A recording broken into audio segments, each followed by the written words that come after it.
Hola, en este video les voy a hablar sobre las matrices. Una matriz es un vector bidireccional. Ya hemos visto que los vectores unidireccionales se ven así, ¿cierto? Y también habíamos visto que se accede a las posiciones de un vector a través de sus índices y que el primer índice siempre es cero, siempre va a empezar en la posición cero, 2 y 3 en un vector. Ahora vamos a hablar de matrices. Una matriz simplemente es un vector bidireccional, es decir, una matriz es una tabla, una tabla. Una matriz es una tabla. Cumple todos la demás teoría de los vectores, un arreglo bidireccional, es una estructura de datos estática que se almacena secuencialmente en la memoria, es lo mismo que un vector, sino que ahora tiene filas, el vector sería una sola columna y la matriz tiene filas y columnas, tiene filas y tiene filas, perdón, y tiene columnas. Siempre, siempre el primer índice es cero, pero ya una matriz tiene dos índices, uno que dice cuál es la fila y otro que dice cuál es la columna. El primero va a decir cuál es la fila, entonces la fila cero, igual que los vectores, la primera posición es cero. Y después va a decir cuál es la columna cero. Esta sería fila cero, columna uno. Y esta sería fila cero, columna 2, fila cero, columna 3. Y acá sería fila uno, columna cero. Y así sucesivamente. Entonces así podríamos nosotros trabajar con cualquier tipo de matriz. Entonces vamos a ver esto cómo se ve en Java. A ver, yo voy a compartir. Listo. En Java es muy sencillo. Declarar una matriz es muy fácil. Simplemente ponemos el tipo de dato que va a almacenar. Tipo de dato, hay dos maneras de declarar matrices, así lo mismo que hay dos maneras de declarar vectores, funciona lo mismo. Entonces voy a declarar una matriz. La primera forma es esta. Digo cuál es el nombre de la matriz, en este caso yo la llamé matriz, digo igual new, new int. Recuerde que int es el tipo de dato que va a almacenar la matriz. Al igual que el vector, la matriz puede almacenar únicamente un tipo de dato. No puede ser diferentes tipos de datos, igual que los vectores. Entonces acá digo new int y entre corchetes, punto y coma, el tamaño que va a tener mi matriz, por ejemplo de 3 por 3. Esta es la primera forma de declarar una matriz. Para yo acceder a las posiciones de la matriz, simplemente uso el nombre de la matriz.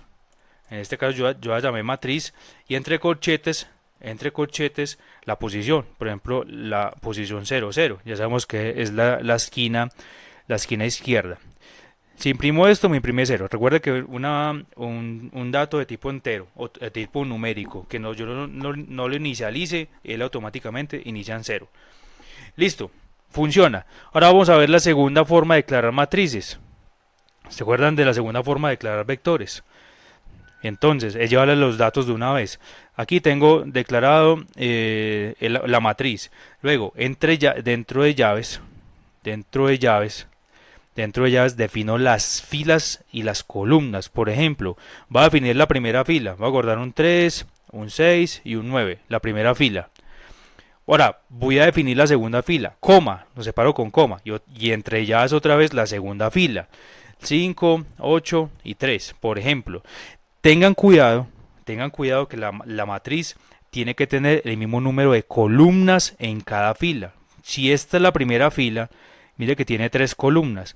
Y aquí pongo la tercera fila, la segunda fila y tiene 3 columnas. Y si voy a definir una tercera fila, la separo con coma, y entre llaves pongo los valores de la fila. Voy a poner, por ejemplo, 4, 0 y 1. Mire que tengo una matriz de 3 filas, mire que tiene una fila, 2 filas, 3 filas y de 3 columnas, una columna, dos de segunda columna, tercera columna. Ahora, ¿cómo hago para recorrerla? Recorrerla es muy sencillo. Recuerde que un vector utilizábamos un for para recorrerlo, porque íbamos hasta el final del vector siempre. Y utilizábamos un for porque teníamos que ir de índice en índice saltando y el índice se incrementaba de uno en uno. Una matriz tiene filas y columnas, es decir, tiene dos índices, Entonces para recorrerla yo utilizo dos ciclos for.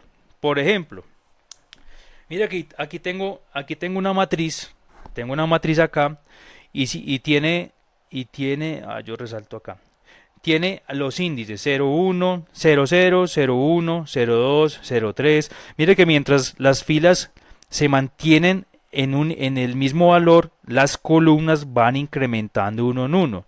Mira acá ya incrementa en una la fila y las columnas siguen comportándose de la misma manera. Sería la 1, 1, 1, 2, 1, 3.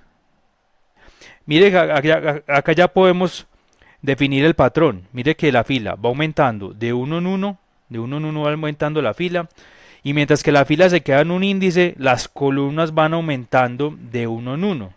Entonces, por cada vez que se incremente uno la fila, las columnas se tienen que incrementar n veces. El n es el número de columnas. Entonces ahí necesitaría dos ciclos for. ¿Por qué?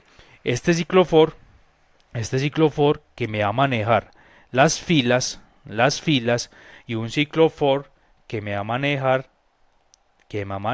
las columnas. Entonces vamos a la programación. Entonces, ¿cómo se vería eso? Listo, tengo la matriz. En este caso es de 3 por 3. Entonces, sabemos que un ciclo for me va a manejar las filas. Entonces, digámosle que voy a declarar un ciclo for y que va a empezar en 0. Porque el índice siempre va a empezar en 0, en la posición 0, punto y coma. Mientras que y sea, digámosle, menor o igual o menor a 3. Porque recuerda que vamos hasta posición menos 1. Entonces, listo, voy hasta menor que 3 porque tiene 3 columnas. Eso quiere decir que empiezo 0, 1 y 2. Tengo que ir hasta la 2. Punto y coma. Y esa i se va a incrementar de 1 en 1. Listo. Abro llave y cierro llave. ¿Qué voy a hacer? Voy a hacer el ciclo que me va a recorrer las columnas. Entonces, for, como ya tengo la i, entonces voy a utilizar j, que es igual a 0, punto y coma.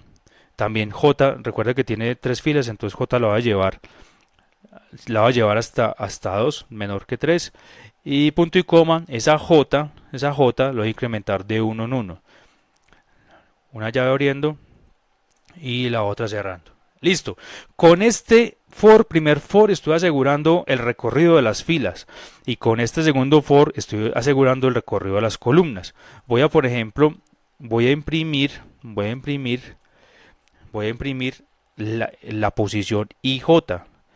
Matriz en la posición. Recuerden que accedemos a la posición utilizando los corchetes y los índices. Va a acceder a la posición EJ y miremos cómo funciona. Pero quitémosle este LN para que no nos salte la línea. Veamos cómo funciona. Listo. Acá está imprimiendo toda la matriz pegada, ¿sí o no? Entonces vamos a agregarle aquí también un guioncito. Sería más. Y entre comillas le agregamos un guioncito para que vaya quedando bonito. Y miremos cómo funciona.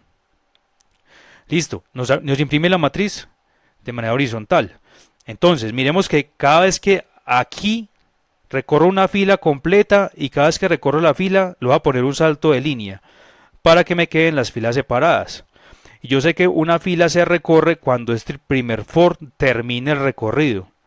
¿Sí o no? Termino el recorrido del primer for, quiere decir que recorrí toda una fila. Entonces lo que voy a hacer es cuando termine el primer ciclo, cuando termine ese primer ciclo le voy a poner un saltico de línea. Consiste en .print ln, salto la línea. Es una manera más fácil de hacerla. Entonces vuelvo a compilar y mire que ya me salió la matriz de 3×3 impresa en la pantalla. Entonces esto es muy sencillo, es lo mismo que utilizar un vector, simplemente que para la matriz se utiliza el doble de los vectores. ¿Por qué? Porque ya no solo tiene una sola dirección, o sea, columnas, sino que también tiene filas.